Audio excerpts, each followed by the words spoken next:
Bismillahirrahmanirrahim. Alhamdulillahilladzi 'allama bil qalam 'allama al-insana ma lam ya'lam. Ashhadu an la ilaha illallah wahdahu al-'azzu al-akram. Wa ashhadu anna nabiyyana Muhammadan 'abduhu wa rasuluhu ad-da'i ila as-sabilil aqwam. Sallallahu wa baraka alaihi wa ala alihi wa sahbihi wa sallam. Amma ba'd. Assalamualaikum warahmatullahi wabarakatuh.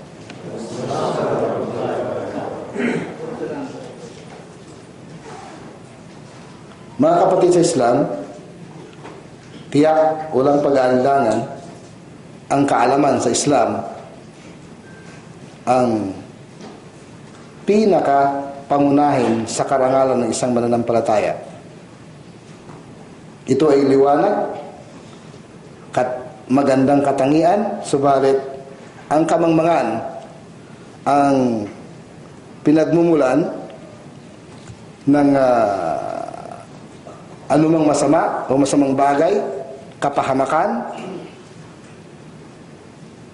at ang kaalaman naman na kung saan kapakipakinabang sa sino man ay ito ay ang pinagmumulan niya o anumang kapakinabangan na nangyari, ang pinagmumulan niya ay tamang kaalaman. Anumang kapakinabangan na natatamasa ng tao, tiyak ang pinagmumulan niya ang tamang kaalaman. Subalit ang kamangmangan ay halos maaari natin sabihin na wala siyang idudulot kundi kapahamakan. Sa anumang kaparanan o anumang sitwasyon, anumang kalagayan, ang kaalaman ang nagtatayo ng anumang bagay na dapat itayo. Sabihin, nagtayo ng community, nagtatayo ng gobyerno, nagtatayo ng anumang itinatayo mo dito sa buhay mo dito sa daigdig ay kailangan nandun ng kaalaman. Subalit, ang kamangmangan ang sumisira naman. Kumbaga, yun lang talagang kabaliktaran. Sa anumang samang lugar, anumang panahon ay ganoon talaga ang katotohanan, mga kapatid. At ang mga katotohanan na ito, mga kapatid, ay matatagpuan natin ang napakaraming bersikulo ng banal na Quran na tumutukoy dito. Kaya nababasa ba natin yung sinabi ng Allah sa suratul Ar-Ra'd? Sabi ng Allah, "Afaman ya'lamu annama unzila ilayka min rabbikal haqq kaman huwa a'ma?" Kung sino, sabi ng Allah Subhanahu wa ta'ala, ang nakakaalam ng anumang ipinahayag sa iyo ay katotohanan. Siya banal na Quran. Ay maaari ba siyang ihambing sa bulag? Ha? Sinabi ng sabihin, yung nakakaalam ay nakakakita at ang mangmang ay bulag. Yun ang comparison ng Allah Subhanahu wa ta'ala sa Suratul Ra'd, aya na ika-11. At isang napakalaking karangalan din ng kaalaman, anong inutusan ng Allah Subhanahu wa ta'ala si Prophet Muhammad sallallahu alaihi wasallam, sabi ng Allah, "Wa qur rabbi zidni ilma." Sabihin mo bilang panalangin sa Allah, na aking tagapaglikha, dagdagan mo ang aking kaalaman. Isang utos ng Allah Subhanahu wa ta'ala kay Prophet Muhammad sallallahu alaihi wasallam na ipanalangin niya palagi, na dadagdagan ng Allah palagi ang kanyang kaalaman. At isang napakalaking karangalan din sa taong may alam, ang sinabi ng Allah sa banal na Quran, "Innama yakhshallaha min ibadihi al-ulama." Ang tunay na matakotin sa Allah Subhanahu wa ta'ala sa kanyang mga alipin, ang sino mang may alam. Yung mga nakakaalam, sila ang tunay na matakotin sa Allah Subhanahu wa ta'ala. Itinabagi sa surat Fatir, aya na ika-28. At isa pang aya ng banal na Quran, suratul Mujadala, sabi ng Allah, "Qul hal yastawi alladhina," suratul Zumar, "Qul hal yastawi alladhina ya'lamuna wal ladhina la ya'lamun?" Sabihin mo sa kanila, maaari bang magkapantay ang mga may alam sa mga walang alam? Siyempre, natural na ang sagot, hindi. At sinabi ng Allah sa suratul Mujadala, sabi ng Allah, "Yarfa'illahu alladhina amanu minkum wal ladhina utul ilma darajat." Inaangat ng Allah ang mga mananampalataya mula sa inyo, ganun din ang mga pinagkalooban ng kaalaman ng mga antas, mga matataas na antas. Dito ay ginawa ng Allah Subhanahu wa ta'ala ang mga may alam ay pagkakaloban ng mga mataas na antas. Dito, ang salita dito, general, lahat ng kaalaman. Ganon din si Prophet Muhammad SAW na kung saan siya ang unang-unang guro ng lahat ng mananampalataya. Siya ay bilang halimbawa, mabuting halimbawa sa bagay na ito. At matatagpuan natin sa kanyang hadith, sa kanyang sunnah, ang patunay at praktikal na paliwanag patungkol sa bagay na ito na kung saan ipinapaliwanag ng kanyang hadith o ang sunnah ni Prophet Muhammad SAW ang mga matataas na antas na kung saan matatagpuan o makakamta ng sinumang tao na magkakaroon ng tinatawag na kaalaman. Kaya bilang katangian o mga mahalagang katangian, unang-unang mahalagang katangian itong kaalaman, mga kapatid, ay ayon sa sinabi ng Allah Subhanahu wa Ta'ala sa maraming bersikulo o ilang bersikulo ng Quran. Sinabi ng Allah na ang kaalaman ang naglilinis ng ating kalooban. Sabihin, nalilinis ang ating pagkatao, ang ating kalooban sa pamagitan ng kaalaman na nakakamta natin, yung tamang kaalaman. Kaya tinanong si Sufyan ibn Uyayna, isa sa mga scholar ng hadith, patungkol sa kahalagaan ng kaalaman. Ang kanyang isinagot, sabi niya, alam tasma qawlahu ta'ala hina bada'a bihi fa'alam annahu la ilaha illallah wastaghfir li dhanbik. Surat Muhammad, aya na 11. Dito sa aya na ito, sabi ng Allah, fa'alam annahu la ilaha illallah. Dapat mabatid. Sa katunayan, dapat mabatid, dapat malaman na kung saan walang dapat sambahin kundi ang Allah Subhanahu wa Ta'ala. Wastaghfir li dhanbik. Pagkatapos, humingi ka ng kapatawaran sa iyong nagawang kasalanan. Ibig sabihin, sa pamagitan ng kaalaman, doon mo umpisahan yung paghingi ng kapatawaran mula sa yung anuman nagawa nating kasalanan. At pinapatunayan din ng ayan na yun, na una yung kaalaman bago yung gawa. Kaya nga, mababasa natin sa Sahih Bukhari kung paano nilikom ni Imam Al-Bukhari ang kanyang aklat na naglagay siya ng isang parte, yung sa mga unang bahagi ng kanyang aklat na isang paksa na sabi niya, Babul ilmi qabla al-qawli wal amal. Ang paksa hinggil sa kaalaman, na ang kaalaman na ito ay dapat mangyari bago salita at bago gawa. Kasi bago ka magsalita at bago ka gumawa, kailangan meron kang kaalaman. At ang katibayan ni Ibn Uyayna, si Sufyan Ibn Uyayna, rahimahullah, yung ayat na binanggit natin kanina, Surat Muhammad, fa'alam annahu la ilaha illallah wastaghfir li dhanbik. Dapat mo malaman na kung saan walang dapat sabahin kundi ang Allah, pagkatapos humingi ka ng kapatawaran sa nagawa mong kasalanan. Kaya dito napapatunayan natin na kung saan ang kaalaman ay bago salita at bago gawa, na kung kaya sabi nga ni Ibn Uyayna, fala amala duna ilm. Hindi magiging tunay o hindi magiging katanggap-tanggap ang gawa na walang kaalaman. Na kung kaya, doon sa kaalaman na yun, kung titignan natin ang ayan na nabanggit natin, ay ang unang-unang kaalaman na dapat natin matutunan ang tinatawag na tauhid. Kaya sana Allah Subhanahu wa Ta'ala kung paano tayo makikitungo sa Kanya, kung paano tayo sasamba sa Kanya. Kasunod na kaalaman ay tinatawag na ilmu tarbiyah. Yun ang unang-unang kaalaman na kasunod niya na dapat na matutunan natin kung paano tayo matuto mag-aalaga ng ating sarili at mag-aalaga ng sino dapat nating alagaan. Ibig sabihin, kung paano ituwid ang ating pag-uugali. Tinatawag sa isang term ng Arabic na ilmu suluk. Pag-uugali. Kaalaman patungkol sa kung paano natin itinutuwid ang ating pag-uugali. Sa pamagitan ng unang-una pagkakilala natin sa Allah Subhanahu wa Ta'ala at pagpapatatag ng ating kaalaman hinggil sa Allah. Pagkatapos nun, kikilalanin natin kung sino tayo. Dapat malaman kung sino ka. At kung paano mo itutuwid ang iyong sarili. Yun ang unang-unang katangian ng kaalaman ay paglilinis ng kalooban.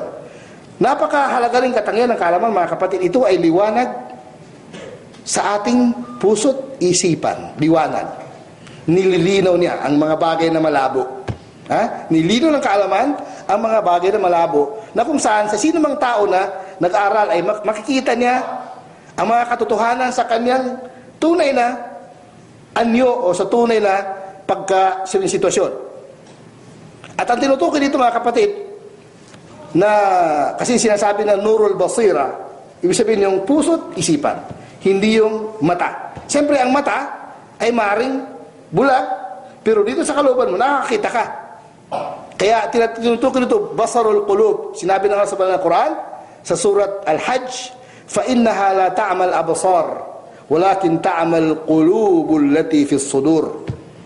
Katunayan, hindi ang mga mata ang nabubulag, kundi ang tunay na nabubulag ang mga puso sa ilalim ng mga dibdib. Ibig sabihin yung mga puso natin sa kalooban natin, yun ang nabubulag kapag kulang o may depekto sa kaalaman ng ating natututunan. Kaya dahil doon, sa ganung versikulo ng Banal na Quran, ay sabi ng mga scholar ng Islam, ay din sa nabanggit natin sa Surah Ar-Ra'd, na ang tao pala ay nahati sa dalawa, may alam at bulag. Tingnan niyo ang katapat o kumbaga opposite ng karunungan ay pagiging bulag. Bulag sa katotohanan. Kaya sabi ng Allah, katulad ng nabanggit natin dyan sa Surah Ar-Ra'd, sabi ng Allah, afaman ya'lamu annama unzila ilayka min rabbikal haqq kaman huwa a'ma. Siya na kung saan alam niya na ang aklat na ipinahayag sa iyo ay katotohanan, ay maging katumbas ba siya o maging kapantay ba siya ng bulag? Ay ibig sabihin ng bulag, hindi na naalam ang katotohanan ng hinggil dito o hindi naniwala sa mga katotohanan ng hinggil dito. At katulad na banggit natin kanina rin, na doon sa ayan na nabanggit natin sa doon sa Suratul Zumar, kung di ako nakakamali, Suratul Zumar, at saka iba pang aya, na ang kaalaman mga kapatid ay nagdudulot bukod sa liwanag, bukod sa nililihis ng ating pagkatao, bukod sa liwanag na nakikita natin ang mga bagay na kahit lihim sa pangkaraniwang tao, pero ikaw na may alam ay makikita mo yung isabihin yung katotohanan. Ibig sabihin, actually, merong isisingit ko lang yung hadis ng Propeta sallallahu alaihi wasallam na sabi na ittaqu farasatul mu'min fa innahu yanzuru binurillah. Ingatan ninyo ang pangingilatis ng mananampalataya dahil siya ay nakakakita ng mga bagay na hindi pangkaraniwang bagay sa pamagitan ng sa pamagitan ng liwanag na mula sa Allah. Yun yung liwanag ng kaalaman mga kapatid. Kaya dito sa ayang ito na nabanggit natin ay nandun ang liwanag o nagdudulot ng liwanag ang tunay na kaalaman. Pangatlo o isa sa mga katangian ng kaalaman mga kapatid na nakakamtan ng tao, ang pagkatakot. Katulad ng bagit natin kanina, Surat Fatir, sabi ng Allah, innama yakhshallaha min ibadihi al-ulama. Ang tunay, tingnan mo yung salitang innama, ay sila lang daw ang tunay na may takot. Ang tunay lamang na natatakot sa Allah subhanahu wa ta'ala, mula sa kanyang mga alipin, ang mga may alam. Totoo yun. Actually, totoo yun mga kapatid. Ayon sa na-experience natin sa mahigit 20 taon ng pakipagharap sa mga tao, nakita natin na talagang yung mga walang alam na mga mananampalataya o nagsasabi sila mga Muslim, kulang. Malaking kakulangan. Malaking kakulangan. Kaya yung may alam, sila ang may takot. Yun ay ang nasabi sa atin, ang Allah subhanahu wa ta'ala, ayon sa Surat Fatir, ayon na ika-20. Ang sinabi ng Allah sa Suratul Isra, 107 hanggang 109. Sabi ng Allah, innal ladina utul ilma min qablihi. Katunayan ang mga pinangkaluban ng kaalaman na nauna sa kanya, nauna kay Prophet Muhammad sallallahu alaihi wasallam. Idha yutla alaihim, kapag binigkas sa kanila ang mga revelasyon na galing sa Allah, yakhiruna lil adqani sujjadan. Sila ay nagpapatira pa bilang pagpapakumbaba dahil sa kaalaman na mayroon sila. Ibig sabihin, dahil sa sila ay may alam nila kung kailan isusukan kanilang sarili. Wa yaqulun, at kanilang sinasabi, subhana rabbina in kana wa'du rabbina lamaf'ula. Luwalhati sa aming tagapaglikha na kung saan, kung ano man ang kanilang ipinangako ay sigurado, tiyak na mangyari. Wa yakhiruna lil adqan, at sila ay nagpapatira pa, yabkun, at sila ay umiiyak. Wa yaziduhum khushu'a, at naradagdagan ang kanilang pagkatakot. Ibig sabihin, yung mga may alam, palaging pinupuri ng Allah subhanahu wa ta'ala dahil sa kanilang karunungan, kaya nakakamta nila ang pagkatakot sa Allah subhanahu wa ta'ala na karapat-dapat na purihin ng Allah mula sa kanila. Isa rin sa katangian ng kaalaman mga kapatid, yung nabanggit ko kanina na inutusan ng Allah subhanahu wa ta'ala si Prophet Muhammad na humingi ng higit pa na kaalaman. Kumbaga humiling sa Allah subhanahu wa ta'ala ng higit pa na kaalaman, nagpapatunay na ang kaalaman pala ay hindi pangkaraniwang bagay. Dahil inutusan ng Allah subhanahu wa ta'ala, o inutusan tayo ng Allah subhanahu wa ta'ala na magdagdag ng kaalaman, at dito sa pag-utos na ito, pag-utos sa atin na magdagdag ng kaalaman, ay sapat na katibayan bilang dakilang katangian ang kaalaman, na katulad ng sinabi ng Allah sa utos na kay Prophet Muhammad sallallahu alaihi wasallam, sabi niya, wa qur rabbi zidni ilma. Sabihin mo bilang panalangin sa Allah na aking tagapaglikha, Diyos ko, dagdagan mo ang aking kaalaman. Okay, anong paliwanag ni ito surat Taha ay 114? Anong sabi ng isa sa mga mufassirun? Sabi ni Qurtubi, sabi niya, فَلَوْ كَانَ شَيْءٌ أَشْرَفَ مِنَ الْعِلْمِ لَأَمَرَ اللَّهُ تعالى نبيه صلى الله عليه وسلم أن يسأل كل مزيد منه. Sabi na, kung sakaling meron lang, kung sakaling meron pa, na mas mataas pa, na antas, bagay na mas mataas pa ang kanyang antas sa paningin ng Allah subhanahu wa ta'ala, ay utusan niya ang kanyang propeta na hingi ng karagdagan pa. Kung meron pang higit, sabihin kailangan ng karagdagan, na higit pa sa kaalaman.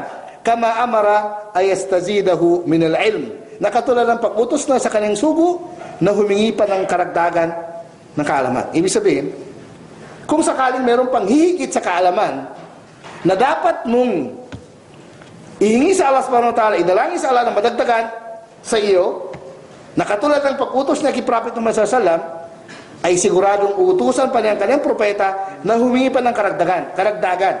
Pero hindi na Wala tayong mababasa sa banal na Quran, mula sa umpisahan na sa katapusan, na inutusan ng Allah subhanahu wa ta'ala ang kanyang propeta si Prophet Muhammad sallallahu alaihi wasallam na humingi pa ng karagdagan na katulad ng pag-utos niya sa kanya, kay Prophet Muhammad, na humingi ng karagdagan ng kaalaman. Okay, mga kapatid, isa pang napakahalagang bagay na maaaring magulat kayo. Sabi ng mga scholar ng jihad, al-ilmu afdalul jihad. Ang kaalaman o ang pag-aral ng kaalaman ang pinakamabuti, pinakahigit sa lahat ng uri ng jihad. Bakit? Sige, malalaman natin kung bakit. Dahil sabi na min al-jihad, sabi nung isa sa mga nagpapaliwanag, al-jihad bil hujjati wal bayan. Ibig sabihin niya, ang kaalaman, ito ay pagpupunyagi, pakikibaka at pagpapatunay, paglalantad ng katibayan at paglilinaw ng katibayan na ito sa mga tao. Siyempre, ang mga tao mas maraming suwail kaysa masunurin. Di ba? Mas maraming sumusuway kaysa gustong sumunod. Kaya marami kang kalaban. At sabi niya, ito ay jihadul a'immati min warathatil anbiya. Ito ang jihad ng mga namumuno sa mga Muslim na kung saan, sabi ng mga scholar ng Islam, na kung saan sila ang nagkamit ng pamana na mula sa mga propeta.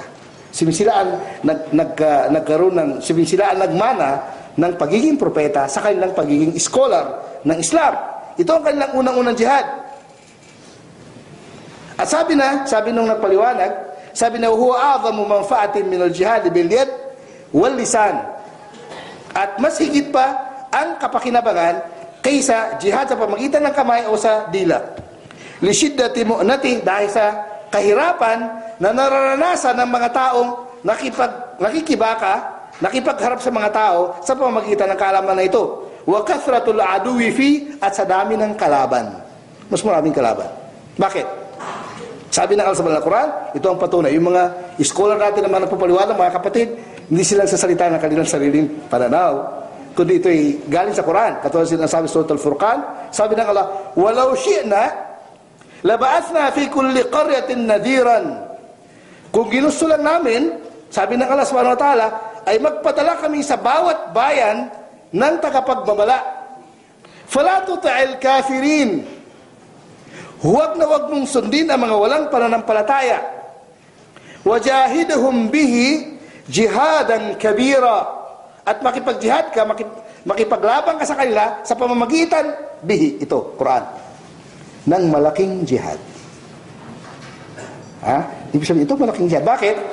Isang halimbawa na lang, bakit hindi nananalo mga Muslim sa kalaban ngayon? Kasi hindi nila nagawa ito muna eh. Yun ang dahilan. Yun ang dahilan kung bakit hindi nang nanalo mga Muslim sa ngayon. Kasi hindi nila nagagawa ito eh. Kung nagagawa naman, nanalo sila eh. Kaya yun, yun palang una, yun yung malaki. Kasi mas maraming kalaban, sabi nga ng mga scholar ng Islam. Okay, paliwanag ni Ibnul Qayyim sa ayang ito. Kaya sabi niya, ayon sa paliwanag niya, fahada jihadul lahum bil Quran. Ito ay jihad natin sa kanila sa pamagitan ng Quran. Wa huwa akbarul jihadain. At ito ang pinakamalaki sa dalawang uri ng jihad. Di ba sinasabi natin malaki at saka maliit? Ito ang pinakamalaki. Wa huwa jihadul munafiqin aidan. At sabi ni Ibn Qayyim, at ito ay pakikipagharap sa mga munafiq, mga hipokrito. Fa innal munafiqin lam yakunu yuqatiluna al-muslimin. Ang mga munafik, mga hipokrito, hindi sila nakipaglaban ng sandatang labanan sa mga Muslim. Balkano ma'ahum fi dhahir. Ang mga hipokrito ay kasama ng mga Muslim. Sa nakikita natin, warubbama kanu yuqatiluna aduwahum ma'ahum. At maaring ang mga hipokrito ay nakipaglaban pa kasama ng mga Muslim sa kalaban ng mga Muslim. Wa ma hada qala Allah Ta'ala, at ganun ay sinabi ng Allah kay Prophet Muhammad sallallahu alaihi wasallam ayon sa dalawang surat, suratul Ahzab at saka suratul Tahrim. Sabi ng Allah, ya ayyuhan nabiyyu jahidil kuffara wal munafiqina waghluz alaihim. Sabi ng Allah kay Prophet Muhammad sallallahu alaihi wasallam, sabi niya, o propeta, makipagjihad ka sa mga walang pananampalataya at ganoon din sa mga hipokrito, waghluz alaihim, at magiging mahigpit ka sa kanila. Kumbaga, higpitan mo. Sabihin, lakasan mo ang iyong paninindigan at higpitan mo sila. At alam natin, ang ginawa ng Propeta sallallahu alaihi wasallam kailanman hindi nangyari ang anumang pamamaraan na ginawa ng Propeta sallallahu alaihi wasallam sa mga munafik, kundi sa pamagitan lang ng Quran. Hindi kailanman nangyari kay Propeta Muhammad sallallahu alaihi wasallam na nakipaglaban sa mga munafik sa pakipaglaban ng sandataan labanan, kundi sa pamagitan lang ng pagpapaliwanag ng Quran. Minsan pa nga, kundi ako nakakamali, si Abdullah ibn Ubay, isa sa mga munafiqin, sabi ng mga sahaba, o Rasulullah, da'ani adribu unuka. Sabi na, hayaan mo, akong puputol ng kanyang liig, akong papatay sa kanya. Sabi ng Propeta sallallahu alaihi wasallam, hindi. Dahil ayoko, nasasabihin ng mga tao, si Muhammad, pinapatay ng kanyang mga tagasunod. Ibig sabihin nun, mahirap na kalaban, kasi kasama mo eh. Kaya, hindi basta-basta pwedeng patayin dahil ang propeta, hindi na ginawa. Kaya anong jihad sa kanila? Ito, ang banal na Quran. Kaya, ayon sa paliwanag ni Ibn Qayyim, sabi niya, wal maqsudu anna sabilallah hiya al-jihad wa talabul ilm. Sabi ng tinutukoy na daan ng Allah, yung jihad at saka yung pag-aaral ng kaalaman. Wa da'watul khalqi bihi ila Allah, at pag-akay ng mga tao sa katauhan sa pamagitan ito, sa pamagitan ng Quran tungo sa Allah Subhanahu wa Ta'ala.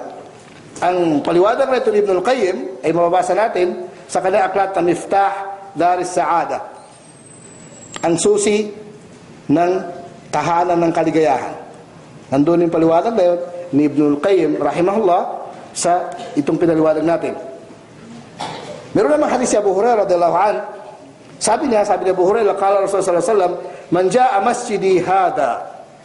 Ang propeta nang sabi na sino man ang dumating sa masjid ko na ito, sabihin sa Masjid Nabawi sa Madina, lam yatihi illa li khairin, na wala sa ibang dahilan na pagtungo na dito kundi kabutihan, yata'allamuhu, kabutihan na kanyang matututunan, o yu'allimuhu, o di kaya kabutihan na kanyang maituturo, fahuwa fi manzilatil mujahidi fi sabilillah, sa ikatumbas ng nakipaglaban sa daan ng Allah Subhanahu wa Ta'ala.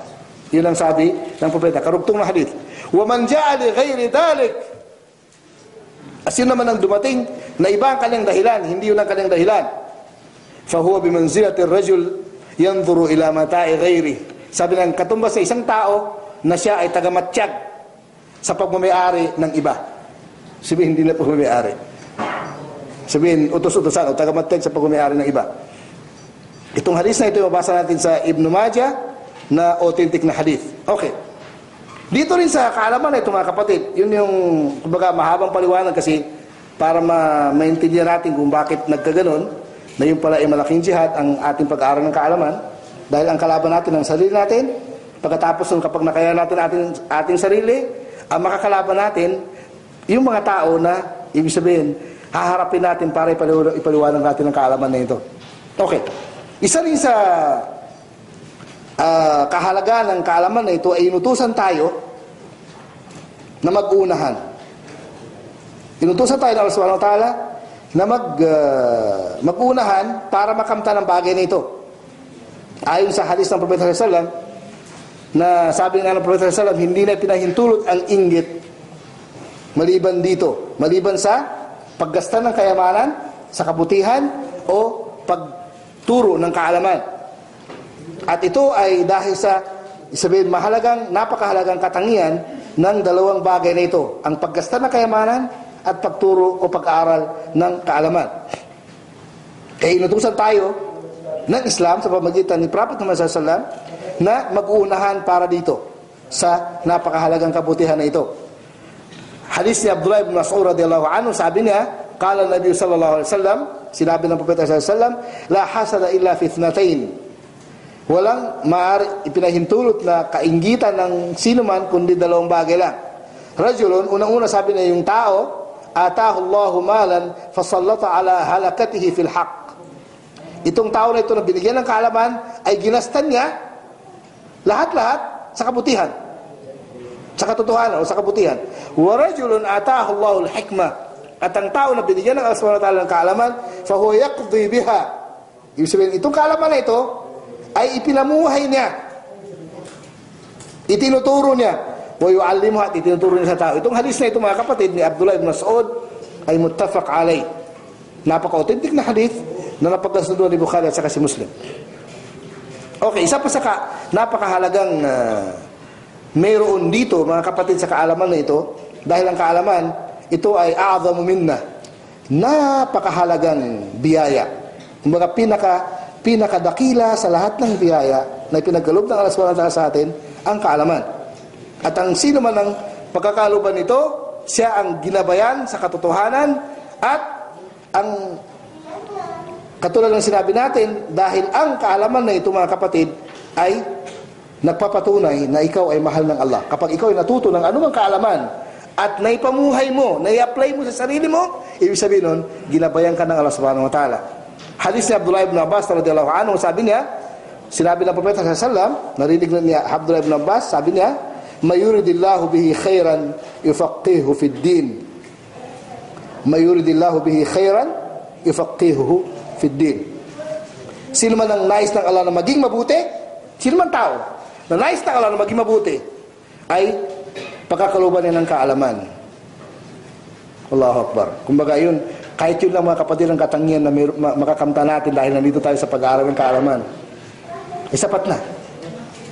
Yung pinapatunayan ng Allah sa iyo na nag-aaral ng kaalaman, na gusto ng Allah na maging mabuti ka, yung kabutihan na yun ay kumbaga lahat ng kabutihan, hindi lang yung kabutihan na makamundo, kundi ang pinakahuli sa lahat ng kabutihan na yun, yung pagmamahal ng Allah at pagkamit natin ng kaligayahan sa paraiso sa kabilang buhay. Kaya mayuridillahu bihi khairan yufaqihu fid din. Allahu Akbar. Napakahalagang yaman, napakahalagang biyaya na ipinagkaloob ng Allah sa sino man ang tinatawag na kaalaman. Okay, katulad ng sabi natin kanina, ang kaalaman, mga kapatid, ay mas una kaysa pagsamba. Sabihin, bago ka magdasal o sumamba sa Allah subhanahu wa ta'ala, mauna mo na yung ibada. Dahil ang kaalaman ay nakakahigit sa pagsamba. At subalit, at kung sino man ang tao na nandun siya sa daan ng kaalaman, ay maging madali sa kanya ang daan tungo sa paraiso. Merong hadis si Baihaqi sa kanyang aklat na Sunan al-Baihaqi, na ang nagsalaysay ang ating ina, si Aisha radhiyallahu anha, sabi ni Aisha, qala Rasulullah sallallahu alaihi wasallam, inna Allah auha ilay. Sabi ng propeta, katunayan ng Allah ay nagpahayag sa akin. Ano yung pahayag ng Allah? Annahu man salaka maslakan fi talabil ilmi sahhaltu lahu tariqal jannah. Katunayan, sabi ng Allah, ang sino mang dadaan o tatahak sa daan na kung saan daan na ito ay patungo sa pag-aaral ng kaalaman, sahhaltu lahu tariqal jannah, gagawin kong madali para sa kanya ang daan patungo sa paraiso. Wa man salabtu karimatayhi at asbattuhu alayhim al-jannah. Sabi na, sino naman ang kinuha ko ang kanyang dalawang anak? Yung sabihin yung mga magulang na namatayan ng kanilang dalawang anak, lalo yung dalawang anak na babae, ay ipakakalob sa kanya, titiyakin ko sa kanya ang paraiso dahil dun sa pagkamatay ng kanyang anak. Wa fadlun fi ilmin khairun min fadlin fi ibadah. At ang katangian ng kaalaman ay nakakahigit sa katangian ng pagsamba. Wa mullaqud dinil wara'. At ang kumbaga makakontrol na makakuha ng din, yung Islam, ay ang pagkatakot. Sabihin, ang wara ay yun ang isa sa pinakamataas na antas ng pagkatakot. Yun, mga kapatid, ang mga katangian ng kaalaman. Ngayon, katangian naman mga tao nag-aaral. Kasi ano ang para sila ay may tulak na higit pa na mag-aaral? Actually, yung paliwanag natin ay sapat na yun siguro para mag-aaral tayo, pero napakarami pang kapaliwanagan patungkol sa bagay na ito. Dahil unang-una, mga kapatid, ang pagtatatag ng din, ng Islam, sa pinakatamang paraan na kung saan yun ang ipinag-utos ng Allah subhanahu wa ta'ala sa atin, ay hindi maaaring mangyari kapag wala ang kaalaman. Kaalaman saan? Kaalaman sa Quran at kaalaman sa Sunnah ni Prophet Muhammad sallallahu alaihi wasallam. Sabi ni Abu Hamza al-Bazzar, man alima tariq al-haqqi sahula alayhi suluku.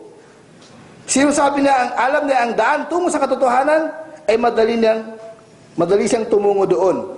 Wala dalila ala tariq illa mutaba'at ar-rasul fi aqwalihi wa af'alihi wa ahwalihi. At walang gabay o pamaraan, palatandaan para sundin yung daan na yon, kundi ang pagsunod lamang sa Rasulullah, sa kanyang salita, sa kanyang gawa, at sa kanyang mga pamaraan.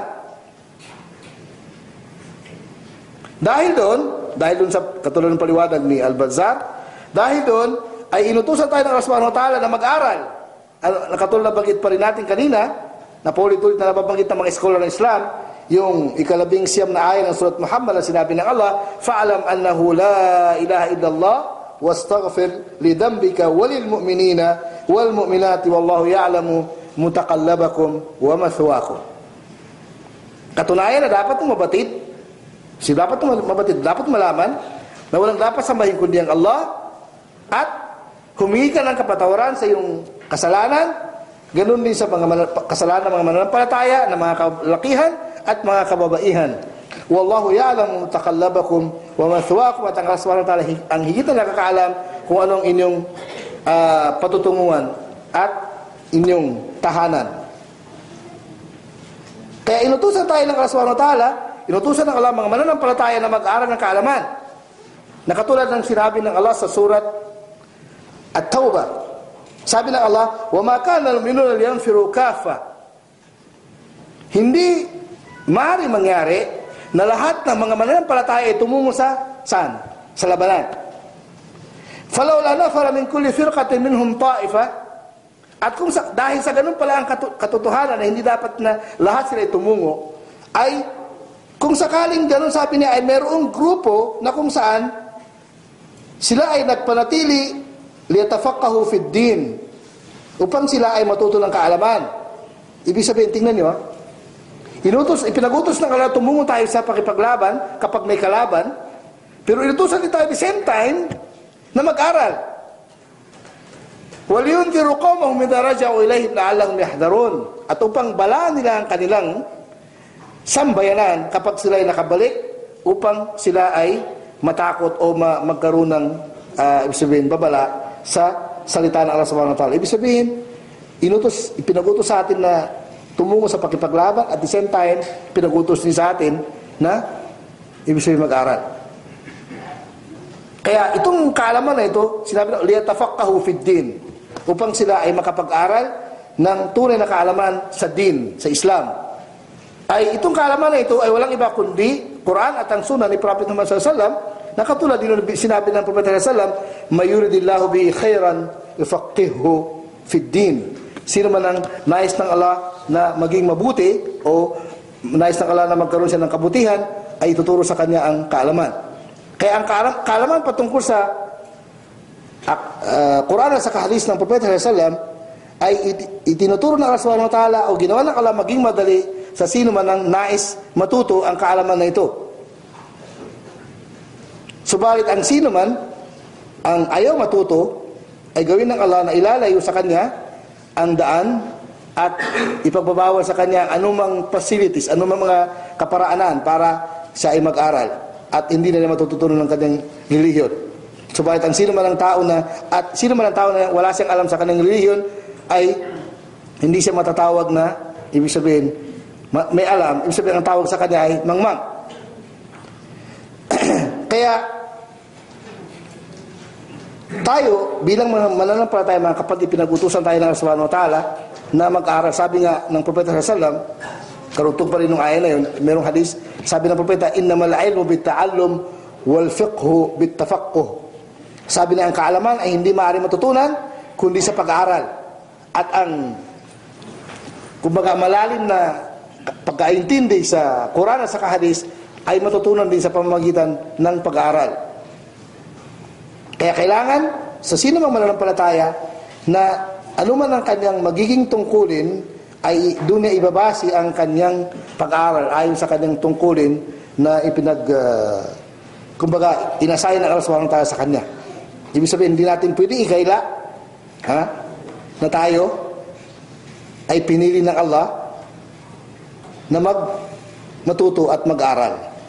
Siyempre sa dinami-dami ng mga mananampalataya kahit sa Pilipino na lang. Ang dami natin ng mga Muslim na Pilipino sa Jeddah, pero mangilang-ilan lang ang gustong pumunta rito. Patunay na talagang yung mga tao na nakarating dito talagang pinili ng Allah. Kaya yun ay isang napakalaking karangalan. Pinili ka ng Allah. At hindi natin pwedeng sabihin, ngayon kasi ang sitwasyon kasi ay, siyempre, ang Allah Subhanahu wa Ta'ala, siya ang, sabi na sa Quran, wa ma tasyauna illa ayasha Allah.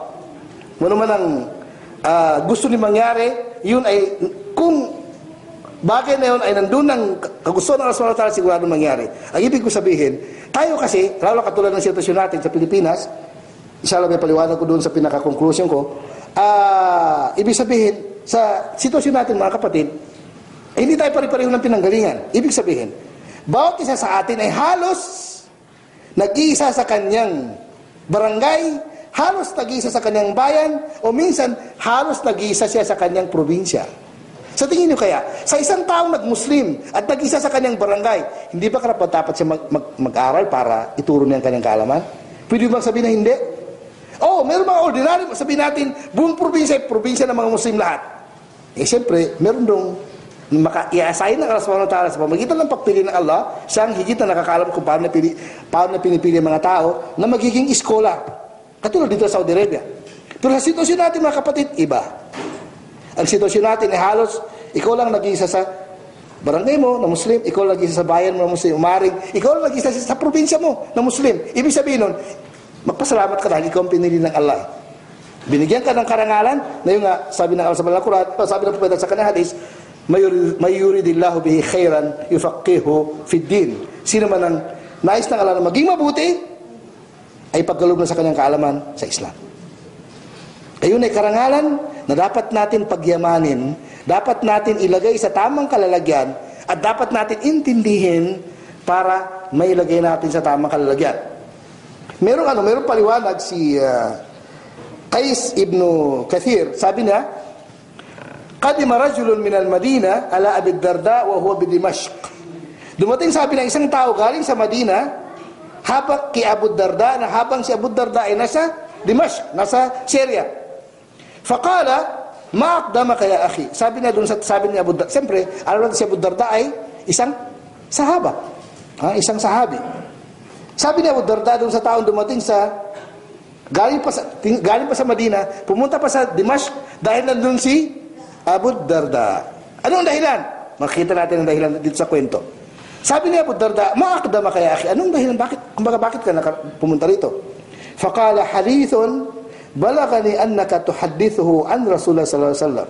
Sabi niya, ang dahilan, bakit ako naparito? Dahil narinig ko na mayroong isang hadith na ikaw daw ang nagpahayag na ito ay sinabi ng propeta sallallahu alaihi wasallam.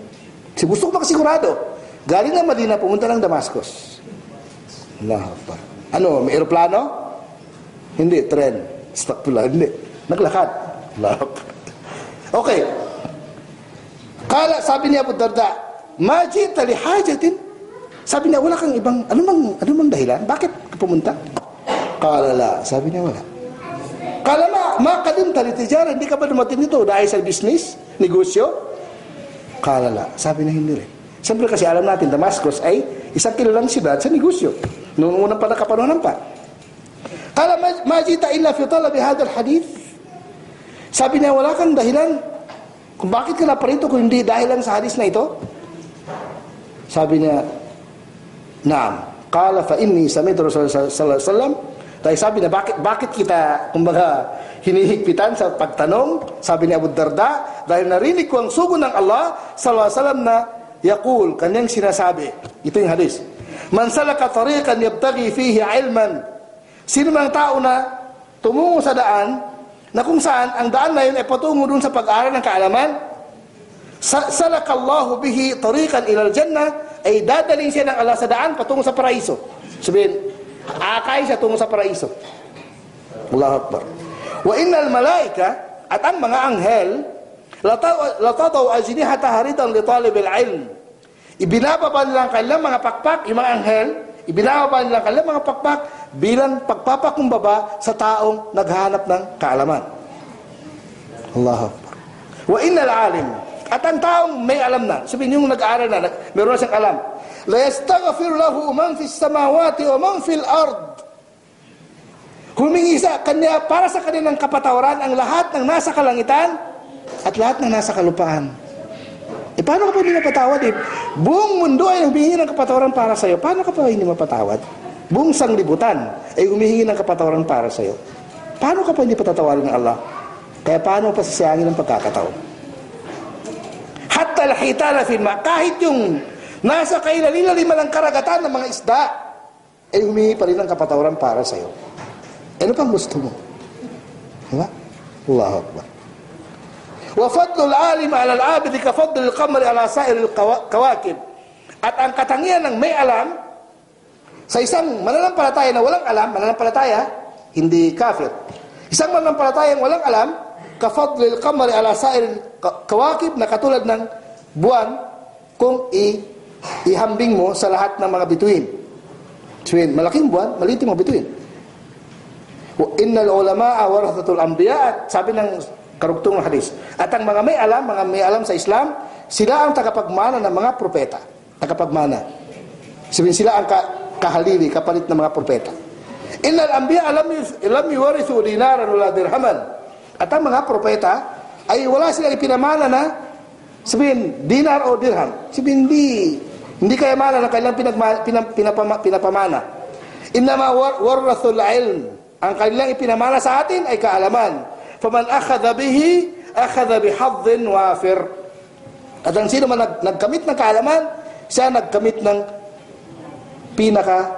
marami at saganang kapakinabangan. So maraming kapakinabangan. Itong hadis na ito ay pinahayag ni Sinalaysay at Tirmidhi sa kanyang aklat na number ng hadis 2682. Kaya ang mga iskolar ng Islam, mga kapatid, sila, bakit ganun sila kahalaga? At inshallah lahat tayo ay maging kabilang sa kanila. Bakit ganun tayo kahalaga sa paningin ng Allah subhanahu wa ta'ala? Bakit? Kasi sabi nga ng mga iskolar ng Islam, tayo ang pinagkatiwalaan ng Allah, tingnan nyo, at halos lahat tayo mga kapatid ay ganun. Kaya sabihin pa natin, ikaw ay taga Mindanao, lahat pa sa barangay mo sa Mindanao o isang bayan mo sa Mindanao sumusunod sa Islam, para sabihin mo hindi mo na kailangan mag-aral? Siguro hindi. Kahit dito sa Saudi Arabia, hindi rin. Kaya kailangan natin talagang mag-aral. Kaya anong dahilan? Sa atin ipinagkatiwala ng Allah subhanahu wa ta'ala ang mga tao na kung saan nandoon tayo. Sabi mga nakapalibot sa atin mga tao, ipinagkatiwala ng Allah subhanahu wa ta'ala sa atin ang paggabay sa kanila. Kayo na dahilan. Isa pang dahilan ay dahil ang tagapangalaga ng batas ng Allah Subhanahu wa Ta'ala para mapangalagaan at para sundin ng mga tao, sa atin din pinagkatiwala upang hindi masira, hindi mabago, hindi mapaglaruan ng mga mangmang, mga walang alam. At kapag may mga tao nangangailangan sila ng kaalaman, saan sila magtatanong? Sa may alam. Sabi na sa Quran, "Fas'alu ahla dzikri in kuntum la ta'lamun." Magtanong kayo sa may alam kapag ang bagay hindi nyo alam. Magtanong kayo. Huwag kayo mahiya. Magtanong kayo. Inutusan tayo ng Allah Subhanahu wa Ta'ala ayon sa Suratul Nahl 1, aya na ika-43 ng Suratul Nahl, sabi na "Fas'alu ahla dzikri in kuntum la ta'lamun." Magtanong kayo sa mga may alam kapag ang bagay hindi nyo alam. Ibig sabihin, inutusan tayo magtanong. Kaya kailan tayo magtanong? Sa mga may alam. Ibig sabihin, ganun kahalaga dahil sa sila ay pinagkatiwalaan ng Allah Subhanahu wa Ta'ala. At bukod doon, mga kapatid, ang mga may alam sa Islam ay katulad nila ang mga doktor, mga manggagamot. Bakit? Kasi ang ginagamot nila ay sakit ng puso. Sabi ng mga scholar ng Islam, ang iba't ibang sakit ng puso ay mas marami pa kaysa tao. Ha? Kaya mas marami silang gagamutin eh. Kaya malaki ang kanilang tungkulin, malaki ang kanilang obligasyon. Kaya dahil doon, ay ganung kataas ang kanilang antas sa paningin ng Allah Subhanahu wa Ta'ala. Subalit ang kamangmangan ay isang uri ng matinding sakit na ang solusyon dito ay pag-aral. Kaya nga sabi nga ng Prophet sallallahu alaihi wasallam, "Fa inna ma shifa'ul 'amis su'al." Sabi na ang gamot, ang solusyon sa pagkabulag ay pagtatanong. Bakit ang sinabi na pagkabulag? Ibig sabihin, yung mangmang kasi bulag, kaya kailangan niyang magtanong. Hadis ni Abu Daud. Kaya, mga kapatid, actually merong paliwanag si Muad ibn Jabal na mahabang paliwanag. Gusto ko lang ipaliwanag sa atin. Siyempre kasi si Muad ibn Jabal, mga kapatid, ang tawag sa kanya Rasulillah. Although na hindi siya ang unang-unang pinag-utusan ng Propeta sallallahu alaihi wasallam, dahil hindi siya ang una na kumbaga maging kahalil ng Propeta sallallahu alaihi wasallam para magpaliwanag ng Islam. Kaso nga lang siya lang ang naging popular gawa nung naging mahabang kanyang buhay. Diba? Kaya isang tanong lang, baka may pwede natin kumbaga pasingit lang. Sino unang sugo ng Propeta sallallahu alaihi wasallam kung hindi si Muad? Alam nyo? Hindi nyo narinig. Ha? Sino unang-unang sugo ng Propeta sallallahu alaihi wasallam? Kasi hindi si Muad, pero siya ang tinawag na Rasulillah. Mus'ab ibn Umair. Jazakallah khair. Siya ang unang-unang sugo, hindi si Muad. Kaso nga lang, hindi humabang buhay ni Mus'ab dahil namatay siya sa laban ng kaagad. Kaya hindi siya, kumbaga sa buhay natin niya, hindi siya naging sikat, although napakasikat na sa paningin ng Allah Subhanahu wa Ta'ala, dahil sa hindi humabang kanyang buhay. Si Muad ay humabang kanyang buhay, kaya kumbaga nakilala siya sa ganong katangian, nang tawag sa kanya Rasulullah, ang sugo ng Allah. Allahu Akbar. Okay, ini paliwanag ni Muad patungkol sa bagay nito. Sabi niya, radhiyallahu anhu arda, ta'allamul ilm. Mag-aral kayo ng kaalaman. Fa inna ta'allumahu lillahi khashya. Dahil ang pag-aral ng kaalaman, yun ang tunay na pagkatakot. Wa talabuhu ibadah.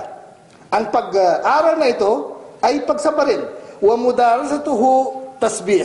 Ang pagtatanungan niyo sa isa't isa para sa pag-aral ng kaalaman ay para kayong nagtatasbih. Wal bahthu anhu jihad. Ang paghanap ng kaalaman na ito ay jihad. Wa ta'limuhu liman la ya'lamu sadaqah. At ang pagturo mo sa mga walang alam ay para ka nagbigay ng kawanggawa. Wa badluhu li ahlihi qurba. At ang pagbigay doon sa karapat-dapat na pagbigyan ay isang uri ng pagsamba na mapalapit ka sa Allah Subhanahu wa Ta'ala. Liannahu ma'alim al-halal wal haram.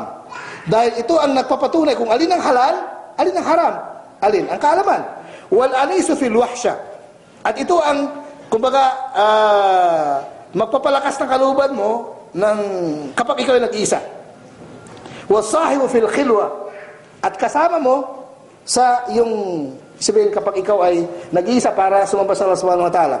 Wad dalilu ala sarra'i wad darra. At ito ang iyong gabay Sa pareho rin ang sitwasyon. Sa magandang pagsubok, sabihin mga pagsubok na kumbaga nasisiyahan tayo, o yung mga pagsubok na nagbibigay ng pagdadalamhati sa atin. Ito tinatawag na as-sarra o darra. Wad-dinu 'inda al-akhlaq.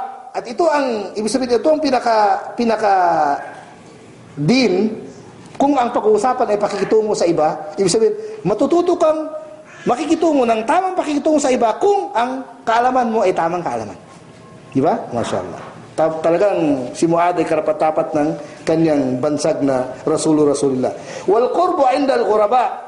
At nagpapalapit ng mga tao hindi magkakilala.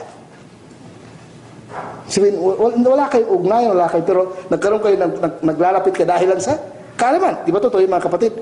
Yarfa Allah bihi aqwaman.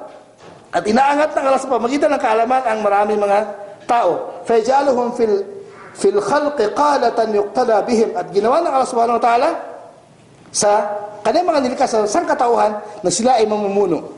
Actually, ganoon talaga ang sitwasyon mga kapatid. Wa aimatun fil khuluqi yuqtada atharuhum. At sila ay mga pinuno pagdating sa pag-uugali na kung saan sinusunod, ginagaya ang kanilang mga bakas, kumbaga kanilang mga gawain. Wa yantahi ila ra'ihim. At ang anumang pananaw ay matatapos kapag sila na ang nagsasalita. Wa turaqibul malaikatu fi hubbihim. At ang mga anghel ay iniinggali niya ang mga tao na para mahalin ang mga may alam. Bi'ajnihatiha tamsahuhum. Sa pamagitan ng kanilang mga pakpak na mga anghel ay kumbaga hinahawakan nila o pinapahira nila o hinihipo nila yung mga ulo o katawan ng mga may alam dahil sa kanilang pagmamahal sa kanila. Hatta kullu ratbin wa yabisin lahum mustaghfir. Kahit anumang nilikha ng Allah, tuyuman o sariwa, tuyuman o sariwa, ay humingi ng kapatawaran para sa kanila. Hatta al-hitana fil bahr, kahit ang mga isda sa karagatan, wa hawamun wa siba'ul bar, kahit yung mga mabangis o mga ordinaryong hayop sa ibig sabihin sa kagubatan ay nanalangin pa rin para sa kanila. Was sama'u wa nujumuha, ganun din ang mga buong kalangitan at ang mga bituin sa kalangitan. Wa li'anna al-ilma hayatul qulubi min al-'ami. Sabi ni Muad, ang kaalaman, ito ay buhay ng ating mga puso mula sa pagkabulag. Wa nurul absari min adh-dhulm, at liwanag ng mga mata mula sa kadiliman. Wa quwwatul abdani min ad-dha'f, at magbibigay ng lakas sa mga mahinang katawan. Yablughu bihi al-'abdu manazil al-ahrar, at ang alipin ay magiging malayang-malaya siya kapag nagkaroon siya ng kaalaman.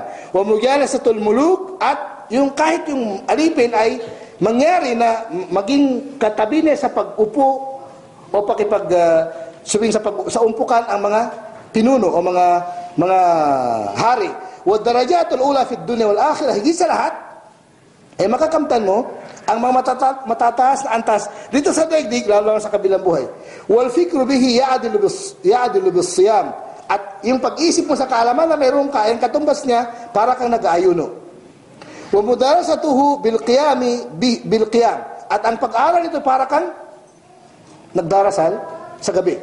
Bihi yuta'u Allah azza wa jalla, sa pamamagitan ng kaalaman kaya nasusunod ng tao ang Allah. Wa yu'badu bihi Allah jalla wa ala, at sa pamamagitan ng kaalaman kaya sinasamba ang Allah subhanahu wa ta'ala. Wa bihi tusalul arham wa bihi yu'raful halal wal haram. Sa pamamagitan ng kaalaman, sabi ni Muad, ay nagkakaroon ng magandang ugnayan ang magkakamag-anak at nalalaman kung alin ang halal, alin ang haram. Imamul amal, ito ang pinaka pinuno na dapat natin sundin sa anumang gawain na ginagawa natin. Wal amalu tabi'u Allah, samantalang yung gawain ay sumusunod lamang sa tamang kaalaman. Yulhimus su'ada o yuhramuhul ashqiya. Pinagkakalob ang kaalaman na ito sa mga taong pinakaluban ng ibig sabihin ng kaligayahan dito, lalo sa kabilang buhay, at hindi pinagkakalob sa mga taong bigo o mga taong sabihin hindi natututo ng kaalaman. Ibig sabihin hindi pinagkakalob sa mga taong bigo sa dito at lalo sa kabilang buhay. Kaya mga kapatid, actually maraming maraming hadith patungkol sa mga bagay na ito at maraming mga paliwanag ang mga sahaba ng Propeta sallallahu alaihi wasallam, katulad ditong paliwanag ni nangyari kay Umar ibn Khattab nasa Sahih Muslim. Sabi ng Muslim, anna Nafi' ibn al-Harith ata Umar ibn Khattab radhiyallahu anhu wa ardahu wa huwa fi bi'Asfan. Isang pangyari sa panahon ni Umar ibn Khattab, dumating si Nafi' ibn al-Harith kay Umar. Noong panahon na yun ay si Nafi' ibn al-Harith ang pinakapinuno ng mga sundalo na pinadala ni Umar sa Asfan. Asfan ay itong malapit sa Jeddah. Wa kana qad ista'malahu ala ahli Makkah. Sabihin siya ang pinuno ng mga taga Makkah pala, si Nafi'. At pumunta siya sa Madina. Siyempre si Umar ay nasa Madina. Faqala lahu, sabi ni Umar kay Nafi' ibn al-Harith, man istakhlafta ala ahli al-wadi? Sabi niya, sino ang ipinalit mo sa'yo na mamumuno sa Makkah? Faqala istakhlaftu alayhi ibn Ubja o Abja. Sabi niya, ang pinili ko na mamumuno sa kanila ay isang ordinaryong tao na ang pangalan si Ibn Abja. Faqala, man Ibn Abja? Hindi kilala ni Umar. Sabi niya, sino si Ibn Abja? Qala rajulun min mawalina. Sabi niya, isang tao na dating alipin. Sabi, dating alipin, pagkatapos nag-Muslim, hindi na siya alipin. Faqala Umar.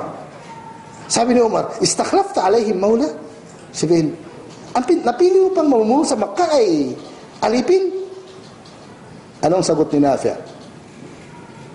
Qala innahu qari'un li kitabillah. Bakit ko siya napili? Dahil siya ay magaling magbasa ng Quran. Alimun bil fara'id. Siyang higit na nakakaalam kung ano ang utos ng Allah na nilalaman nito. Faqala Umar. Kaya pala.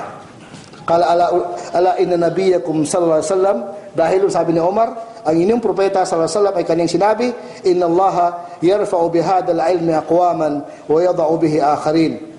Katunayan ng Allah, inaangat niya sa pamamagitan ng kaalaman na ito ang maraming mga tao at binababa naman niya ang maraming mga tao. Sabi, mga hindi sumusunod ay ibinababa ng Allah subhanahu wa ta'ala.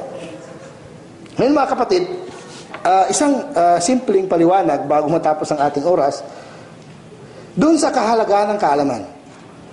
Ang mga tao kasi, ano man ang bagay na gusto natin, ano man ang gusto mo? Isipin mo kung ano man ang gusto mo.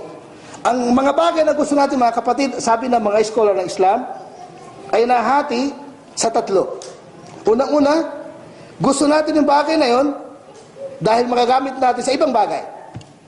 O gusto natin ng bagay na yon dahil sa kanya mismo. Sabihin, gusto natin ito dahil doon mismo. Halimbawa, gusto kong aklat na ito dahil gusto ko yung aklat. Okay. O gusto mo dahil sa dalawa. Magagamit mo sa iba at yung mismong kailangan mo na yon ay yun din ang kailangan mo. Okay, ano ang halimbawa? Halimbawa ng gusto natin para gamitin ang pera. Ginto, pera, ano man, bakit? Pwede mo ba kaya ng pera? Hindi. Pero para sabihin, ginawa ng Allah, yun ang sistema na ibinigay ng Allah subhanahu wa ta'ala na para maging mapadali ang ating kalakal, ating pakipag-deal sa iba, ay ginawa niyang mahalaga sa kagustuhan ng Allah yun ang pera. Kaya hindi natin kailangan ng pera para yun ang gagamitin natin, kakainin natin o hindi. Sa palamuti sa katawan di mo naman kailangan na maging ang damit mo buong ginto lahat. Okay. Ibig sabihin, kailangan natin ng pera para gamitin sa iba. Hindi yung mismong pera ang kailangan natin. Hindi yung mismong ginto. At ang bagay na gusto natin dahil yung mismong gusto natin, yung kaligayahan. Siyempre, kaligayahan mga kapatid. Kaligayahan dito at kaligayahan doon. Ano man ang ginagawa natin, nahangarin natin yung kaligayahan. Dito man o doon, ay yun ang gusto natin Yun talagang pinaka-purpose ng buhay natin. Ano man ang gusto natin sa buhay natin, ang pinaka-dulo niya ay ang kaligayahan. Kaya yun yung tinatawag na natlubuhu li dhatihi. Gusto natin dahil yun mismo kailangan natin. Okay. Ano yung bagay na gusto natin na napapakinabangan natin pareho? Katulad ng kalusugan. Ang kalusugan ay kailangan natin ng kalusugan para isipin malayo tayo sa anumang sakit, nasisiyahan tayo dahil malayo tayo sa anumang sakit. The same time, ang kalusugan nagagamit natin sa ano man ang gusto natin gawin ay magagawa natin dahil malusog tayo, wala tayong sakit. Kaya nangangailangan tayo ng kalusugan sa dalawang dahilan. Yung mismong kalusugan kailangan natin, at yung mismong kalusugan na nagagamit natin sa ibang bagay. Di ba? Kaya pareho natin kailangan yun. Ngayon, dahil nga sa ang tao, ang talagang hinahanap natin, ano man ang gusto mo sa buhay mo, ang hinahanap pa rin yung tinatawag na kaligayahan. Totoo yun. Kaya ang pinakamabuting bagay, na ipinagkaloob ng Allah subhanahu wa ta'ala sa atin para marating natin ang kaligayahan, wala nang iba kundi kaalaman. Siyempre, kasama ng kaalaman na yun, ang gawa. Yun ang pinakahigit. Para makamta natin ang anumang kaligayahan dito o sa kabilang buhay, ay kailangan natin ng kaalaman. Kaya, ibig sabihin, yung kaalaman na yun, ang magbibigay sa atin ng kaligayahan na yun, yun ang pinakahanari natin. Kaya, yun ang dahilan kung bakit wala nang hihigit sa kaalaman, dahil yun lang ang paraan para makamta natin ang kaligayahan sa kabilang buhay, para makaharap natin ang Allah subhanahu wa ta'ala at mapapatunayan natin sa ating pakipagharap sa Allah subhanahu wa ta'ala na mahal natin ang Allah subhanahu wa ta'ala, kaya kailangan natin yun. Kaya ang paraan ay isa lang, ito ay ang tinatawag na kaalaman. Kaalaman na tinatawag na al-ilmu syar'i. Kaalaman na patungkol sa kaalaman sa Islam. Kaya kapag tayo ay nag-aaral, siyempre kailangan natin mag-aaral. Paano tayo mag-aaral? Kailangan ang kaalaman na kukunin natin ay doon sa mga tao na hindi kung sino-sino lang. Kailangan yung tao na matatag ang kanyang kaalaman at hindi nag-imbento ng kanyang sarili mga kaalaman. Sabihin, hindi tayo pwede mag-imbento, katulad na sabi natin palagi, hindi tayo pwede mag-imbento sa anumang kaalaman kung kailangan. Kung patungkol sa Islam, ay kailangan galing sa Quran, galing sa Hadith. At hindi natin pwedeng ibigay ang kapaliwanagan sa Quran na wala tayong alam, wala tayong background. Kaya sabi nga ni isa sa mga napaliwanag si Al-Khatib al-Baghdadi, si Al-Khatib al-Baghdadi ay isa sa mga scholar ng hadith at scholar din tafsir the same time, pero mas kilala si Al-Khatib al-Baghdadi na kilala sa bilang scholar ng hadith. Sabi niya, ayon sa narinig na kay Sulaiman ibn Musa, sabi niya, la taqra'ul Qur'ana 'ala al-musaffafin. Huwag niyong pag-aralan ng pagbabasa ng Quran doon sa mga nagbabasa lang nang wala silang tagaturo. Wala ta'khudul ilma minas sahafiyin. At huwag niyong kunin ang kaalaman doon sa mga kumukuha lang ng balita. Ibig sabihin, may mga tao kasi na, ibig sabihin ng sahafiyin, nagbabasa lang. Ang punto ng mga kapatid, kaya ito ang gusto kong diinan eh. Ang ibig sabihin ni Khatib Baghdadi, doon sa pagkakaintindi niya sa sinabi ni Sulaiman ibn Musa, isa sa mga scholar ng Islam, ibig sabihin, huwag kayong magbase lamang sa kaalaman na ang tao na ang kanyang pamaraan ay nagbabasa lang. Katulad pag-usapan natin last week. Hindi. Kailangan sa pagbabasa ay mauuna yung kaalaman na galing sa bibig. Magaling sa bibig ng mga binigyan ng kaalaman. Kaya, ano ang sabi ni isang paliwanag ni Abdullah ibn Ahmad ibn Hanbal, anak ni Imam Ahmad, sabi niya, sa'altu abi ani rajul, tinanong ko ang aking ama patungkol sa isang tao. Indahul kutubul musannafa. Marami siyang aklat na sabihin, may print. Fiha qawl Rasulullah sallallahu alaihi wasallam wa ikhtilaf as-sahabati wat tabi'in. Nandun ang salita ng Rasulullah sallallahu alaihi wasallam at andun din ang kumbaga iba't ibang opinion ng mga sahabat sa mga tabi'in. Walaysa lirajuli basarun bil hadith ad-da'if al-matruk. Subalit ang tao na ito, hindi wala siyang background kung alin ang weak hadith o yung hadith na talagang hindi totoo. Wa bil isnad al-qawi min ad-da'if, ay hindi niya alam kung saan ang tamang isnad, yung chain of narrators ng hadith, at saka saan yung mahina o weak. Fa yuzlu wa ya'mal bima sha, pwede ba siyang gumawa ng kung anong gusto niya? Wa yatakhayyaru ma ahabba minha, at pipiliin ko anong gusto niya. Sabihin, nabasa na ngayon yung aklat. Nandun ang hadith. Nandun ang iba't ibang opinion ng mga sahaba. At wala siyang background patungkol sa hadith. Pwede ba siyang anong gusto niya? Yun lang kukunin niya, yung ayaw niya, iiwanan na niya. Anong sabi ni Ahmad? Yufti bihi wa ya'mal bihi, o magbigay ng fatwa sa iba. Sige, nabasa ko sa aklat, kaya ibigay kong fatwa. Yufti bihi wa ya'mal bihi, at ipapamuhay niya. Anong sagot ni Mama? Sabi na, la ya'malu hatta yas'ala ma yu'khadu bihi minha. Sabi na, hindi siya basta-bastang gagawa o magbigay ng iftah hanggat hindi niya matanong yung pinagmulan ng aklat sa misining author. Katulad nga nung ginawa ni yung kwento si Abu Darda na merong isang tao na pumunta sa Madina, pumunta sa Dimash, galing pa ng Madina dahil sa isang hadith. Kasi gusto na makasigurado kung hadith talaga ay galing kay Abu Darda, ibang pinanggalingan. Kaya pumunta sa dahil lang doon. Kaya tingnan niyo yung jihad para sa pag-aaral ng kaalaman. Kaya sabi ni Imam Ahmad, hanggat hindi niya maalaman kung sino talaga yung author, fayakulu ya'malu ala amrin sahih, at hanggat siya makagawa ng tamang gawain, yas'alu an dhalika ahlul ilm. Tatanungin ang higit na nakakaalam. Tatanungin ang higit na nakakaalam. At sabi niya, innal Islam dinun yudanu bihi Allah azza wa jalla. Sabi niya, ang Islam ito ay, kumbaga, pamamaraan ng pamumuhay na kung saan, pananagutan natin sa Allah kapag nagkamali tayo. Wa hadha ad-din la yatimu illa bi'ilmin mustaqam min mishkatin nubuwah. At itong kaalaman na ito, itong Islam na ito na nandun sa kanyang tamang kaalaman, hindi maaaring mangyari kung ang kaalaman hindi nanggaling sa pinaka kaalaman na galing sa Propeta sallallahu alaihi wasallam. Walidhalika fa inna min al-wajib 'ala al-insan ay yajtahida fi ikhtiyari man ya'khudhu anhu al-'ilm. Na kung kaya dapat sa sino mang tao, sino mang mananampalataya na pagsikapan niya na malaman kung kanino niya kukunin yung kaalaman. Hindi basta-basta kang kukuha ng, katulad nga nung ngayon nagbubuklat tayo o nagbubukas tayo ng internet. Maraming kaalaman doon. Kung wala kang background, maraming kaalaman, makuha mo sa siya, makuha mo sa ibang maraming Yahudi na nagpapanggap ng Islam na yung pala unti-unti ka na kinukuha para makuha mo yung kanyang maling kaalaman.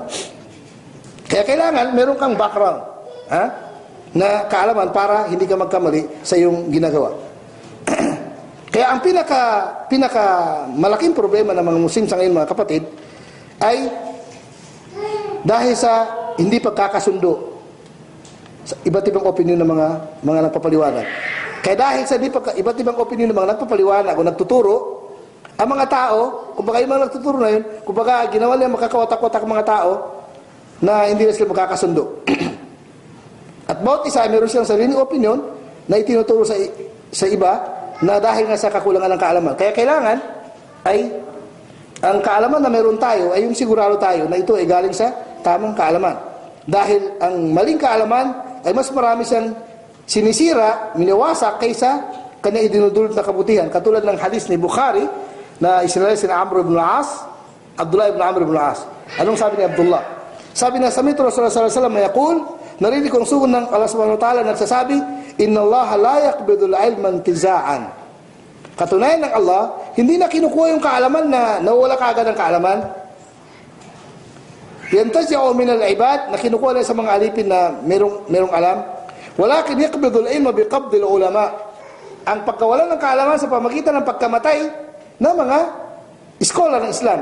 Hatta idha lam yabqa aliman, hanggat kapag wala nang may alam, ittakhadha an-nasu ru'asa juhal. Ang mga tao, ang pipiliin nilang mamumuno, yung mga mangmang. Fasuilo, tatanungin yung mga mangmang na yun ng mga tao, fa'aftaw bighairi ilm. Magbibigay sila ng fatwa na wala silang alam. Fadallu wa adallu. Naligaw sila at nailigaw nila ang iba. Ang putol mga kapatid, katulad ng sinabi ko kanina, ang problema natin ay, kumbaga tayo ay hindi nanggaling sa isang lugar lang, kaya mapipilitan ka talaga mag-aral dahil ikaw ang magiging, kumbaga, babalikan ng mga tao para magtanong. Kahit simpleng tanong lang sa Islam, na tanong ng walang pananampalataya kailangan, ang sagot mo tama. Hindi ka pwede magbigay ng sariling opinion.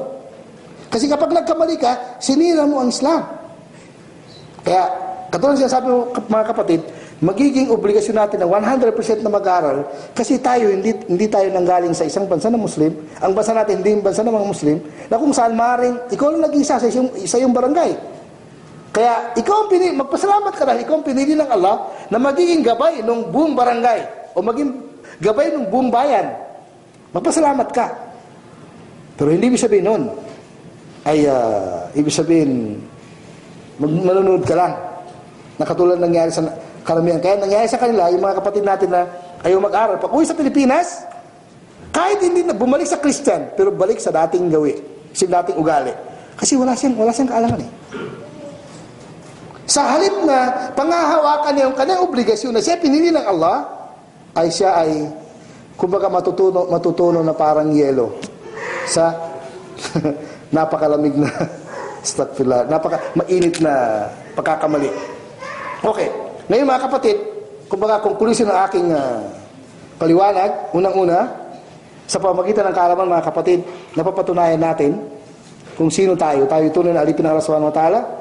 At sa pamamagitan din ng kaalaman ito mga kapatid, naging mataas ang antas natin sa paningin ng Allah at sa kabilang buhay. Sinabi nga sa banal na Quran, وَقَالَ دِينَ أُوتُوا الْعِلْمَ وَيْلَكُمْ ثَوَابُ اللَّهِ خَيْرٌ لِمَنْ آمَنَ وَعَمِلَ صَالِحًا. Sabi ng mga may alam nung kapanahon ni Musa a.s. itong ayan na ito sa patungkol kay Musa a.s. sa kay Karun, na yung mga tao ay nasiyahan sila sa nakita nila at nainggit sila kay Karun. وَقَالَ دِينَ أُوتُوا الْعِلْمَ. Sabi ng mga may alam, kasi may alam sa Islam, وَيْلَكُمْ, sabi na kapighati sa inyo, kawawa naman kayo. Bakit? Dahil ang gusto nila ay makamundo. Thawabullahi khairun liman amana wa amila saliha. Ang gantimpala ng Allah ay nakakahigit sa nakikita nila na kayamanan ni Karun para sa mga mananampalataya at gumawa ng kabutihan. Ibig sabihin, yun ay napatunayan sa ayan na ito, yun, na mas higit sa anumang nakikita natin na kabutihan, kayamanan, ang gantimpala ng Allah sa kabilang buhay. Sa pamagitan din ng kaalaman mga kapatid, doon tayo makakita ng mga mu'ajizat, mga himala, mga pangyayari na maaaring hindi natin aasahan. Kasi katulad ng sinabi natin kanina, kung gano'n na maging sitwasyon, ikaw ay, kumbaga, alaga ng buong mundo, sabihin, at pati sa mga kalangitan, ay makakaroon ka ng talaga ng kapangyarihan minsan hindi mo aasahan. Actually, isang patunay, madalas ko ito na ikukwento sa mga kapatid, yung kwento sa panahon ni Sulaiman a.s. Ayon sa kwento, sabi ng tao na may alam, waqala di indahu ilmun min alkitab ana atika bihi qabla an yartada ilayka tarfuk. Di ba nung nalaman ni Sulaiman na mayroong reyna na namumuno sa bandang Yemen na si Balqis, na mayroon siyang trono. Sabi ni Sulaiman, sino sa inyo ang kaya nang dalihin dito ang kanyang trono? Sino nakapagbigay ng pinakamabilis na kapangyarihan? Waqala di indahu ilmun min alkitab. Sabi nung isa na may alam sa aklat, may alam sa revelasyon ng Allah subhanahu wa ta'ala, ana atika bihi qabla an yartadda ilayka tarfuk. Kaya mong dali sa iyo ang trono ni Balqis ng isang iglap. Kumbaga pagpikit mo, pagdilat mo, nandiyan na. Kaya, hindi yun imposible mga kapatid, kapag ikaw ay mapalapit sa Allah subhanahu wa ta'ala, ay bibigyan ng Allah sa iyo. Isang katulad na paliwanag natin mga kapatid, makukuha rin natin sa kaalaman na ito ang tunay na takwa, pagkatakot sa Allah subhanahu wa ta'ala. Dahil hindi maaari ang sino mang mananampalataya na magkaroon ng takwa hanggat wala pa siyang alam. Kaya katulad nga nung sinabi ng Allah sa banal na Quran, innama yakhshallaha min ibadihi al-ulama. Ang tunay na matakutin sa Allah ang mga alipin ng Allah na may alam. At yung hadis na sinabi natin, may yuridillahu bi khairan yufaqihu fid din. Sino man ang nais ng Allah na maging mabuti ay pagkalooban ng Allah subhanahu wa ta'ala ng kaalaman patungkol sa Islam. Panglimang punto na dapat namin tinay natin mga kapatid, sa pamagitan ng kaalaman, doon tayo pinapatawad ng Allah. Actually, marami pang hadis patungkol sa kapatawaran ng Allah subhanahu wa ta'ala sa mga may alam. Kumbaga yung pagpapatawad ng Allah sa may alam, dahil sa kanilang pinagsisikapan na may pamahayan kanilang kaalaman at may apply sa kanilang buhay, pinapatawad sila ng Allah subhanahu wa ta'ala. Ngayon mga kapatid, ang pag-aral ng kaalaman, para maintindihan natin, ay dalawang uri. Meron tinatawag na fardu ain at saka fardu kifaya.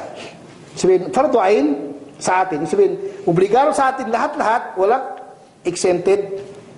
Ang kaalaman na ginagawa natin, sa mga bagay na ginagawa natin bilang mananampalataya araw-araw. At ang fardu kifaya sa mga malawak na kaalaman para sa mga namumuno at nagtuturo. Ang tanong, hindi ba sama tayo na nabilang sa fardu ain o sa fardu kifaya? Ayon sa paliwanag natin kanina mga kapatid, saan tayo nagbibilang? Ha? Kifaya o fardu ain? Ha? Fardu ain. Bakit? Dahil sa sitwasyon natin. Sa sitwasyon ng buong mundo ngayon, lahat ng tao na nagkaroon ng interes na mag-aral, kailangan na ipagpatuloy dahil pinili siya ng Allah, lalo ang sitwasyon natin bilang Pilipino, na halos, ganun ang sitwasyon sinabi natin, nag-iisa ka lang, kailangan ka lang mag-aral dahil ikaw ang pinili ng Allah subhanahu wa ta'ala. Kaya doon tayo mabibilang sa fardu ain. Isa rin sa dapat na maintindihan natin mga kapatid, kailangan makita sa atin ang sipag, tiyaga, at pagiging matatag sa pag-aaral ng kaalaman. Bakit? Tayo ang halimbawa Tayo ang halimbawa ng iba. Kapag ikaw ay nag-aaral at shuya-shuya ka lang, 50-50, ay ganun din yung tuturuan mo, shuya-shuya rin, 50-50 rin. Totoo! At maniwala kayo sa hindi mga kapatid, dahil sa problemang ito, ang dami mga nag-Muslim. Pag tinanong mo, walang alam. Bakit? Kasi yun din na nakikita niya sa mga nagtuturo, hindi rin masyadong interesado sa kaalaman. Totoo mga kapatid, maniwala kayo. At bakit nung ibinigay ng Allah kay Yahya, hindi si Yahya alayhis salam, ang kitab, sabi niya, Ya Yahya, khudil kitab biquwwa. Sabi niya, Yahya, kunin mo aklat ng matatag, malakas. Sabi, huwag kang siguraduhin mo, tiyakin mo. Biquwwa. Allahu Akbar. Nandun ka sa'yo, ikaw na ang napili. Magpasalamat ka dahil yun ay karangalan eh. Kaya pagbutihin mo na, huwag mo nang gawing 50-50. Siguraduhin mo na. Kasi kapag ginawa mong 50-50, mananagot ka at marami kang may liligaw. Sabi nga nung merong isa tayong kapatid, sa dahil din sa kakulangan ng kaalaman, sa side ng mga kapatid natin, mga kabaihan, sabi na galing kami sa Markas Dawa, tapos sinatid ko yung mga sister na nag-Muslim, siguro di pa sila nakapag-aral. Pagdating sa ospital, tanggal abay, ay tanggal tarha. Astaghfirullah din. Diba? Ano yun? Islam sa harap ng mga tao? O sa harap ng mga may balbas na katulad namin, pagkatapos nun, pag nakatalikod, wala na? Hindi. Kaya, Ya Yahya, khudil kitab biquwwa. Maging matatag ka. Ikaw ang halimbawa eh. Kaya unang-una, magpasalamat ka dahil napili ka. Katulad sinabi natin last, ang pagpapasalamat, na tunay na kahulugan ng pagpapasalamat, ang pagpapatupad ng anuman ang ibinigay sa'yo. Sabihin, ipamuhay mo, ibinigay sa'yo. Sabihin yung kaalaman, ipamuhay mo. Kaya, ganoon siya kahalaga mga kapatid, dahil tayo ay halimbawa. Kapag nakita natin na tayo ay, inisip natin kasi may alam na ako, pag may nagtuturo, natutulog-tulugan ako, pag nakita ng estudyante ko, na ganoon ako, nagtutulog-tulugan, pag may nagpapaliwanag, katulad nga sabi ng kapatid natin, last Friday, na dumating sa atin, last Friday lang, sabi na, bakit yung mga nagtuturo sa inyo, sa amin ba, sa amin? Nakita ko, habang nagpapaliwanag ka sa harap, sila lang nagkukwentuhan. Sa tingin mo, kaya pag nakita ng estudyante natin na gano'n, kayo ba nagtuturo ng mga bagong Muslim, pag nagpapaliwanag sa harap, kayo nagkukwentuhan. Hindi ba gano'n rin naman? Ano ang mapapala? Kaya, malaki pananagutan mga kapatid. Malaki. Kaya kailangan, kapag may nagtuturo, kapag may nagpapaliwanag, kailangan magkaroon tayo ng, kumbaga, wakar, ibig sabihin yung katahimikan, makinig tayo. Para makuha natin ng kaalaman at bigyan ng Allah subhanahu wa ta'ala sa atin. Okay. Ang Allah subhanahu wa ta'ala, dapat na malaman natin, katulad sinabi ko kanina, tayo pinili ng Allah subhanahu wa ta'ala, kaya kailangan pagyamanin natin ang karangalan na yon sa pamamagitan ng pagbuhos ng lahat ng ating kakayanan para mabuo ang karangalan na yon. Okay. Isa pang punto na kuha natin mga kapatid, katulad sinabi ko rin kanina, ibig sabihin yung mga may alam, at dahil sa sila may alam, nagkaroon sila ng takot, at dahil sa sila may takot, pagkakuluban sila ng subhanahu wa ta'ala ng mataas na antas sa kabilang buhay. Okay, ang pinakahuli mga kapatid, katulad sinabi ko rin kanina, ulitin ko lang, ang pag-aaral hindi sapat yung pagbabasa, sigurado mga kapatid, hindi ako nagsabi nun. Napakaraming scholar Islam, kasama si Abdullah ibn Ahmad ibn Hanbal, at mismo si Ahmad ibn Hanbal, at saka marami pang mga scholar ng Islam. Hindi sapat. Ngayon, marami nang nababasa, magbabasa ka lang. Kailangan talaga na makikinig ka sa mga nagtuturo. Kasi, ang katulad nga nung sinabi ko na matagal kong inuulit, ang kaalaman sa Islam ay kaayon sa sinabi ng mga scholar Islam, ilmun bit talaqi. Kaalaman na kung saan kinukuha sa bibig. Hindi kinukuha sa aklat. Kahit ang Quran ay nakasulat na, pero yung mga sahaba, pinag-aralan pa nila mula sa bibig ni Prophet Muhammad sallallahu alaihi wasallam. Kasi yun ang, doon makukuha ang tamang kaalaman kapag nanggaling mismo sa source. Eh siyempre, di ba sabi natin sanad? Isnadun sahih.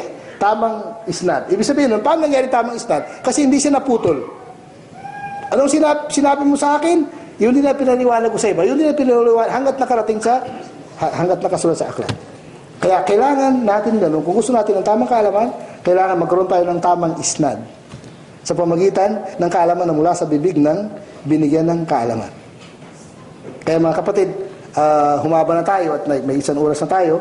Sana ay nakapagbigay tayo ng kasiyahan at kaalaman at sana ay dadami pa ang mag-aaral kasi ang obligasyon natin mga kapatid, sabi nga ng mga nagpapaliwanag na tayo ay katumbas ng mga manggagamot. Ang sakit ng puso ay mas marami pa kaysa tao, kaya napakalaki ng ating obligasyon. Na katulad ng sinabi kanina, o sinabi ko kanina na paliwanag ni Ibnul Qayyim, itong trabaho natin mga kapatid, ang pinakamalaking sa lahat ng uri ng jihad. Ang pinakamalaki sa lahat ng uri ng jihad, katulad sinabi ko rin, na kaya hindi na nanalo mga Muslim sa kanilang kalaban, dahil hindi nila nagawa yung malaking jihad. Kaya kailangan ito maintindihan natin mga kapatid, inshallah magtatagumpay tayo. Kung sakali, nagawa natin ang kaya natin, at yung susunod, ipagpatuloy lang ginawa natin. Magkaroon ng karugtong. Ang mahalaga, nagawa natin itong tungkulin natin at mawala tayo dun sa pananagutan sa kabilang buhay. Subhanakallahumma bihamdik, asyhadu an la ilaha illa anta, astaghfiruka wa atubu ilaik.